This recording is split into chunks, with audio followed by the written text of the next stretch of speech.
Hello, and welcome again to Thresholds. I'm Susan Hollins, and I'm a grief therapist and shamanic practitioner living in Fife, close to sea and forest. Today my reflections turn to more subtle aspects of grief that we may not always hear very much about when we talk with others or read about grief. It's about that sense of being unmoored, of losing our roots and of our sense of self.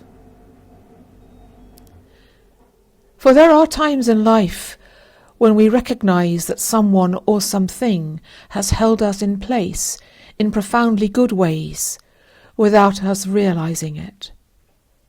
This uniquely important role may be held by a person, or by a relationship with a significant place, a pet, a home, or by a rhythm of living. It's given shape to our days and a reassuring weight and rootedness to our own presence in the world. While it was there, we may not have named it, for we may not even have been aware of it, and yet there it was, holding us, locating and rooting us, and providing us with a place in and from which to live. And when such an anchor hold disappears from our life permanently, this is reflected in our grief, by our feeling unmoored, of being no longer connected to the mainland of life, and no longer held by it in the same way or ways. In thinking about this, I've come to realize how immensely important our sense of belonging is to people, to place, to the animals in our life, and to the rhythms and patterns that we have. This sense forms over time like the strata in rock, through being known, through being recognized and remembered, and through the continuity of relationships. It lives in the small repeated moments of life, being greeted, being remembered, doing the same or similar things day by day. And these very things may seem really ordinary, even significant and boring, but together they form something essential. For they tell us, again and again, that we live here, and that we're part of something, and, crucially, that we belong. In the main, it's mostly those we love and who love us in return who anchor us into this world. They reflect us back to ourselves and hold a place for us. Through them we feel seen and heard.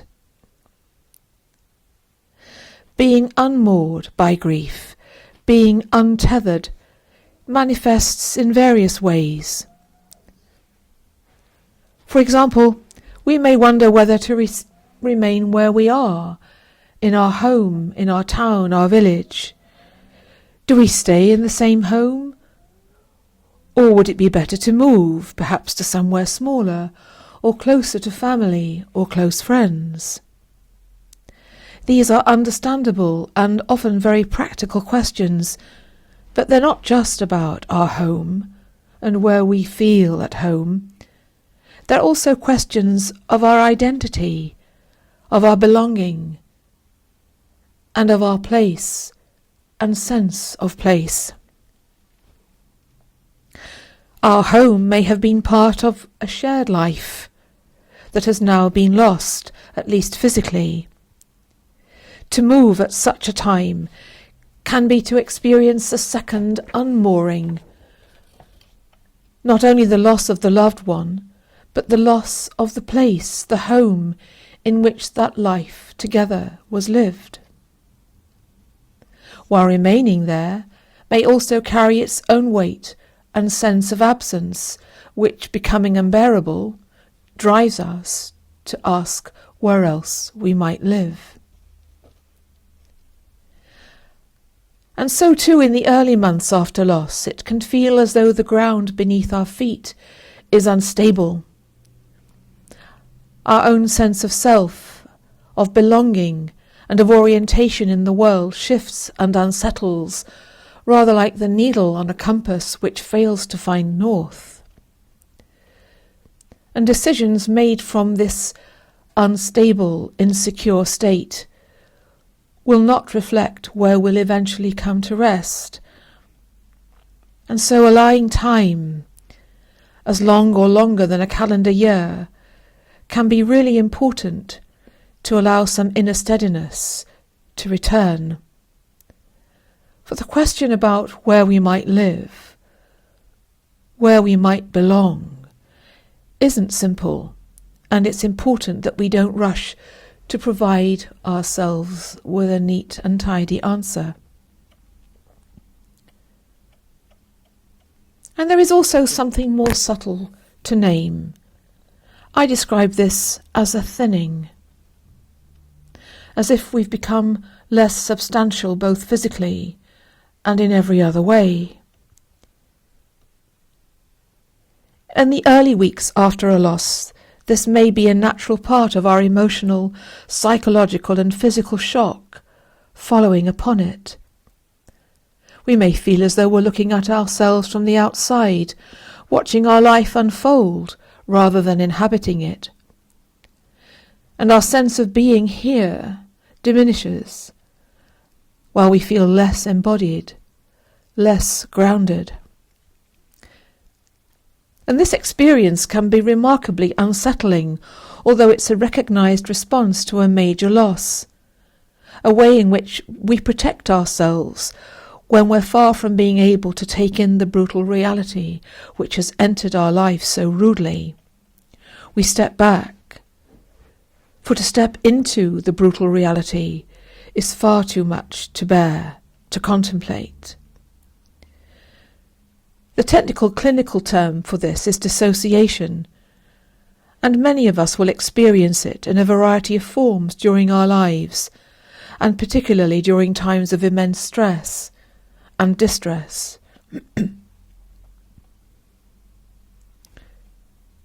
And just as grief unmoors us, our sense of self disperses as if we've become fragmented. We seem no longer able to recognise ourselves, either in the mirror or when we talk to a friend, a close member of our family. The person who helped us know who we are, helped us form our identity, is no longer here. A we becomes an I, as I've already mentioned, and that immense change isn't just about a grammatical alteration, it's a fundamental change in our being. For the shared life, the shared identity and rhythms have been interrupted, and what remains and what will eventually emerge, both remain hidden from us for the time being. And this change within ourself, within our sense of who we are, is both internal and external. It affects all our relationships. Those close to us may not know how to meet us in this changed state. We may have been a really talkative person, and now we're brought to quietness and silence. People fumble in their confusion. They no longer have an anchor either, because the familiar ways of relating to us no longer fit, they no longer work, and they haven't yet gained fluency in this new way. So conversations may become hesitant, silences awkward, and social invitations may fall away, be offered with uncertainty, or never be offered in the first place. And linked with this, the bereaved person, we become less visible to those around us. Many grieving people speak of feeling unseen, of feeling unheard, of being set aside, again mostly due to uncertainty in other people in how to approach us. And yet here we still are, and yet something about our demeanour, we know and they know, has been radically changed.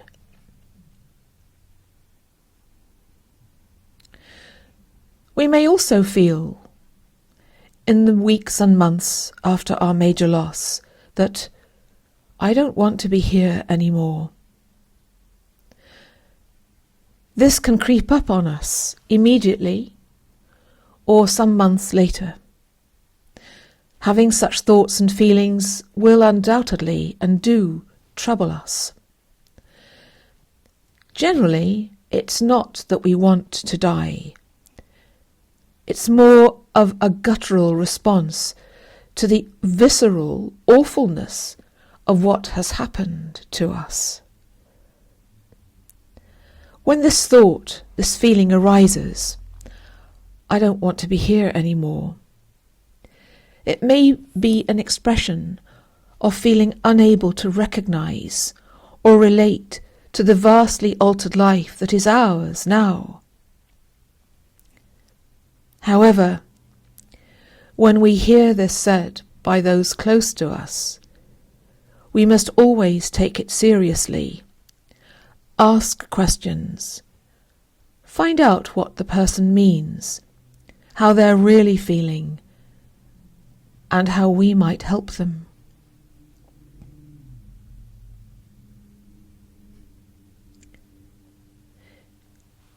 There's something in this experience of being unmoored, of feeling invisible, of feeling thinner, more spaced out, less substantive than we were, that reminds me of aspects of Lewis Carroll's stories of Alice in Wonderland or Through the Looking Glass, where Alice tumbles into a world which feels unfamiliar and difficult to understand, and where everybody seems to behave madly. Grief can feel like this, as though we've been dropped into a parallel world which we do not recognise, and yet are somehow expected to continue living in the ordinary world. We move between that world and the ordinary world of others for far longer than we expect at the beginning. We move between the two dimensions, never fully belonging in either. It can feel deeply confusing and disorientating to the point of our wondering whether we are going slightly mad. And yet, again, over time, we begin to adjust to the changes which this major loss has brought into our life. We become more familiar with the patterns of this altered way of being, and little by little, aspects of our former self find their place alongside our new, loss-shaped self.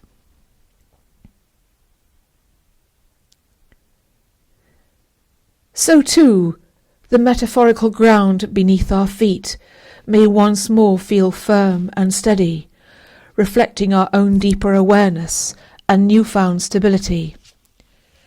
We may feel seen and heard once more, not only by others, but also by ourselves. We may feel more solid, far less thin. We may begin to feel that we actually do want to be here. The sense of being overlooked by others may soften too.